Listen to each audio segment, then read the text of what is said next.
Oh, hello there. Don't mind me. I'm just adjusting my neck and eyes back from the Virtual Boy with some green to neutralize the red. Only problem now is that I can't tell if my nanners are ripe or not. Only one way to find out, and seems good to me. Just like many of Nintendo's consoles that were deemed to be disappointments, at least in terms of sales numbers when compared to some of their bigger successes like the DS and the Switch.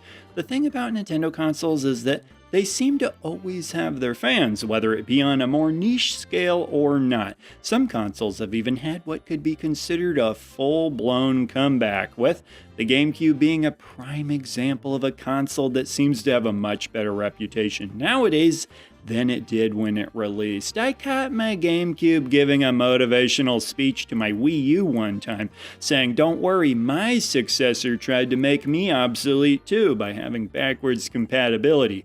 Point is, even some of the more scrutinized Nintendo consoles have a lot going for them, so I thought it would be fun to give my personal ranking of them. As an honorable mention, I'll include the Virtual Boy, but I feel like most of the people who own it now own it somewhat ironically for its peculiarity. Not many people gaming hours every day on that thing, but a shout out to the one or two legends who are. May want to run it by your optometrist though. The first console on my list, coming in at number 4, is immediately going to make things awkward, a specialty of mine, because it's the Game Boy Color, a system I'm trying to convince you lots of people think is bad, but that I think is good. And while we're at it, try to convince you it's actually its own thing. The Game Boy Color hardware sold well, but the reason I put it on here is because I feel like the original Game Boy doesn't get much respect nowadays, and the Game Boy Color is often considered a half-measure extension of the Game Boy that's not even really something unique and different.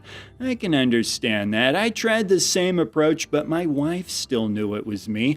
The Game Boy Color does have some exclusive games though, more than some might realize, and certainly more than the Virtual Boy. You're seeing Oracle of Seasons here, maybe the most underappreciated Zelda game, along with Oracle of Ages, really solid 2D Zelda games when there really aren't as many as there should be, especially if you're trying to find 2D Zelda games that are sprite-based.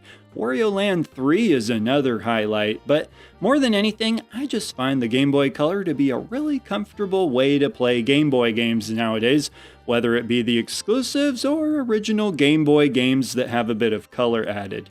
The ergonomics of this thing have always felt good. Your hands will thank you, and it's got a much better screen than people realize too, whether you mod it with a backlight or not. In fact, one of the comments that I get from people all the time when I show Game Boy Color footage is what kind of backlight it has, when the answer is none. It just looks really good with light on it, and I know not everyone has lights, so you may not be able to enjoy the Game Boy Color. And now for the next console, coming in at number 3, we have the Wii U, which you won't spot being played as much these days. I often find mine taking naps, reading books, or of course, not being invited to parties. At least mine is alive though, with many Wii U's dying of neglect. You can tell me about a NAND memory error all you want, they're dying of broken hearts, folks. What's kind of unfortunate is that I think the Wii U would have turned into a majorly collectible system, which it still might anyways, had it actually retained most of its planned exclusives, especially Breath of the Wild, can you imagine? But these exclusives were way too good for Nintendo to not make available on Switch, and in my opinion, in addition to the games that never came to Switch, a real testament to the strong game lineup the Wii U has, if you were to pick out the best ones. I mean, Mario Kart 8 is the best-selling game on Switch, with over 60 million copies sold. You could play this all the way back in 2014 on Wii U, though they've certainly added a lot to it. But a part of me has always been kind of annoyed that people were so reliant on marketing and the popularity of the Switch to finally play some of the Wii U's best games, but If you want to sell something to millions and millions of people, you pretty much have to have good marketing. Just ask my banana removal service. A little something something I got going on the side that hasn't gotten off the ground yet. In any case, I think the Wii U deserves some credit for having a nice handful of great games originally made for the Wii U, especially for Nintendo fans, not being the completely worthless console its reputation might have you believe. I mean, my goodness, some people talk about it like it's the CDI or old fish. And speaking of consoles that had a reputation of being nearly worthless, at number 2 we have the GameCube. I've talked about the GameCube's change in popularity a lot, but considering how much I had to endure listening to people say how bad it was during the early 2000s, I apologize for nothing, and I'm just gonna keep yapping away about it. I don't care. I'll talk about it anywhere. Family get-togethers, my dentist, cold calling, random numbers. Like the Wii U, the GameCube suffered from sales numbers that didn't meet expectations due to marketing and branding that wasn't as effective as it could have been. However, unlike the Wii U, which many people just assumed was some sort of add-on for the original Wii, most people knew what the GameCube was, they just also knew they didn't want it.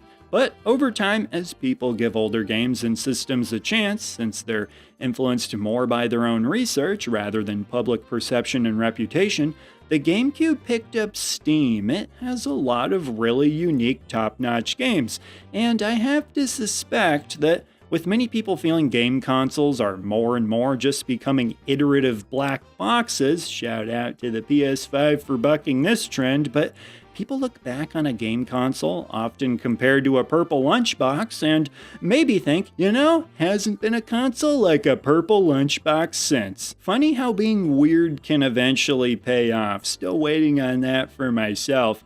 And last but not least, at number 1 I have the Nintendo 64, which, like I mentioned in my N64 GameCube comparison video, I'd imagine most people would have GameCube in front of the Nintendo 64. But for me, the Nintendo 64 left a bigger impact. First Smash Brothers, first Mario Party, and therefore first game kids were willing to blister their palms over. When you saw this on the playground, you knew you'd found a friend. And the first 3D Zelda and Mario games. There were a lot of big moments for Nintendo on this console. If somebody wanted to say that makes it an important console, but not necessarily a good console, I could see where they're coming from, but I personally still find the console to be a lot of fun to play. Although having friends around to play 4-player sessions certainly helps. Trust me, the Wii U's been looking into ways to get around this, and it hasn't worked. What's interesting about the Nintendo 64 is that it came right at a time when Nintendo started making consoles that were considered somewhat disappointing, with the Virtual Boy leading the charge. The original Nintendo and Super Nintendo were both considered big hits, and while many remember the N64 as nothing other than a big hit, it was outsold by its main competition, the original PlayStation, essentially 3-1. Ouch. But these days it still gets plenty of fervor with, as of this video, fans still clamoring for certain games to be added to Switch's online offerings and rejoicing when certain games do. For all of these reasons, I have it as my number 1 bad Nintendo console, but like always, I'd be curious what all of you thought of my list, as well as what order you would rank all of them in. So with that, be sure to leave a comment with your ranking down below, as well as anything else you'd like to say, and I will see ya in the next video. He's the red bird, yeah, and he's talking about video games. He's